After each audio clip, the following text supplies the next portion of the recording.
رجل أعرابي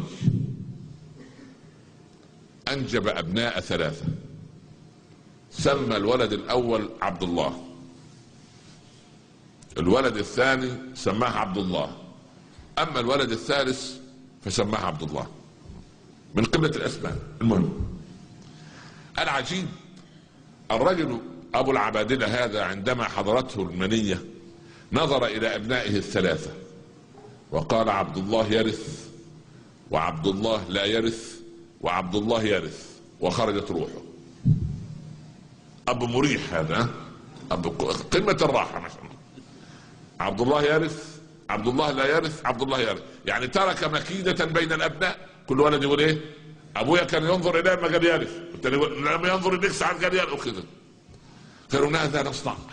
دفنوا أبوهم، قالوا نروح نذهب لقاضي القضاة. فين قاضي القضاة؟ في المدينة. تركوا شمال الحجاز وتوجهوا إلى المدينة. في الطريق وجدوا أعرابيا ضل بعيره، فالأعرابي قال لهم: هل رأيتم بعيرا لي قد شرد؟ قالوا: لا والله. فتركهم. نادوا عليه قالوا: تعال، هل بعيرك أعور؟ قال: نعم. الثاني قال له: هل بعيرك أبتر ذيله مقطوع؟ قال: نعم. قال الثالث: هل بعيرك أزور يعني مايل على جنبه؟ فرح الرجل قال: نعم. قال: والله ما رأينا بعيرك. لا حول ولا قوة إلا بالله. قال: لا بد أن آخذكم إلى القاضي. قال: احنا أساسا رايحين القاضي، تعال معنا. دخلوا على القاضي، عرض القضية. قالوا: والله القاضي قال لهم: ايش عرفكم أنه أعور؟ قال له: أيها القاضي رأيته يأكل من جانب من العشب ويترك الجانب الآخر، فيأكل من العشب ناحية العين المبصرة، أما الجانب اللي العين فيها عوراء فهو لا يرى العشب، يأكل من ناحية. عن البعير مؤدب، يأكل أولا كل مما يليك، يأكل البعير مما يليك. سبحان الله، بالفطرة. طب ليه قلتوا أنه أبتر؟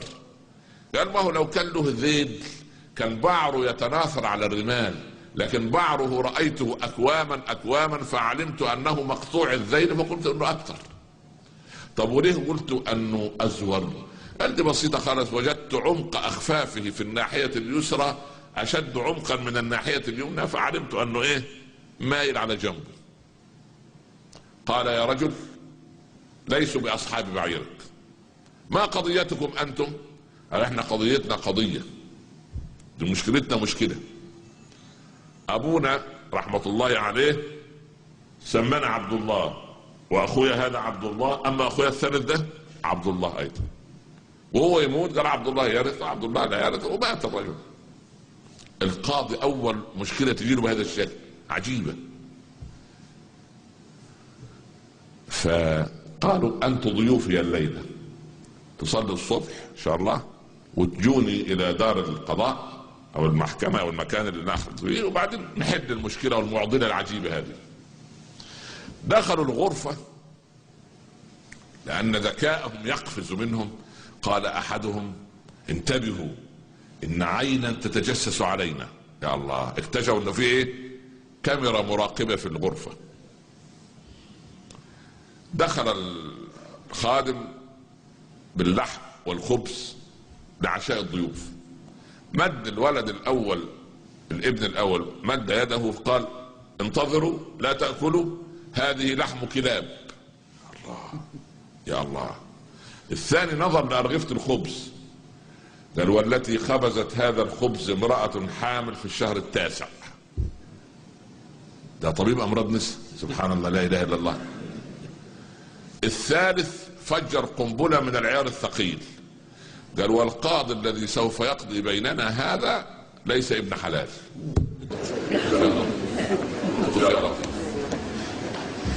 في الصباح صلوا الصبح ودخلوا على القاضي.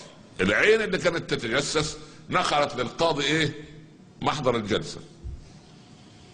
قال: ما الذي جعلكم تقولون انه لحم كلاب؟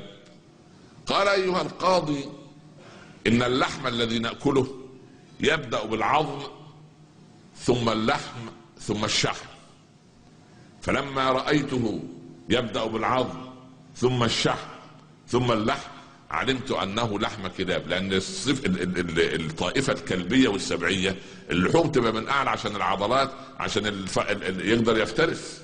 لان لو اعزكم الله الاسد او النمر او الكلب الدهون من اعلى كان يبقى جسده ايه؟ رجراج زي النعجه او الخروف، ما يقدر يجري ورا الفريسه، لازم العضلات تبقى ايه؟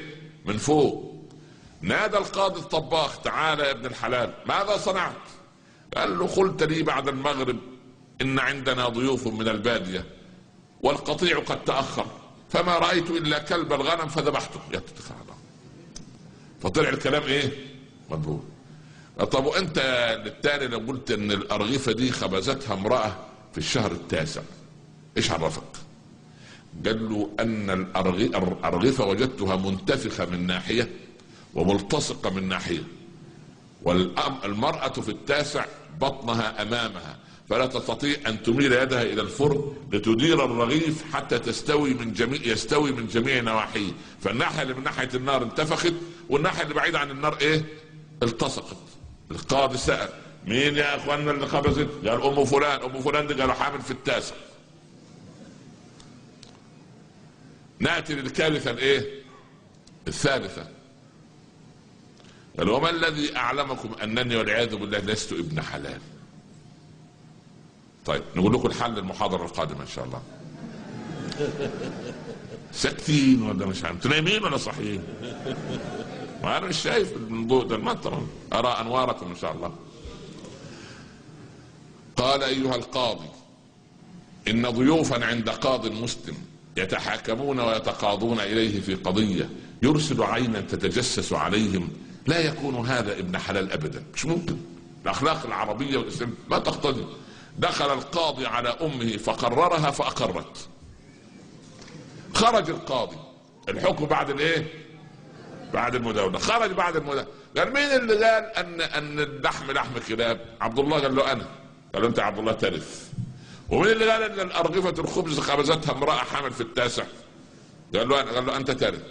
ومن الذي قال انني كذا؟ قال له: انا. قال له: انت لا ترث. قال له: لماذا؟ قال: لانه لا يعرف ابن الحرام الا ابن حرام مثله. سبحان الله.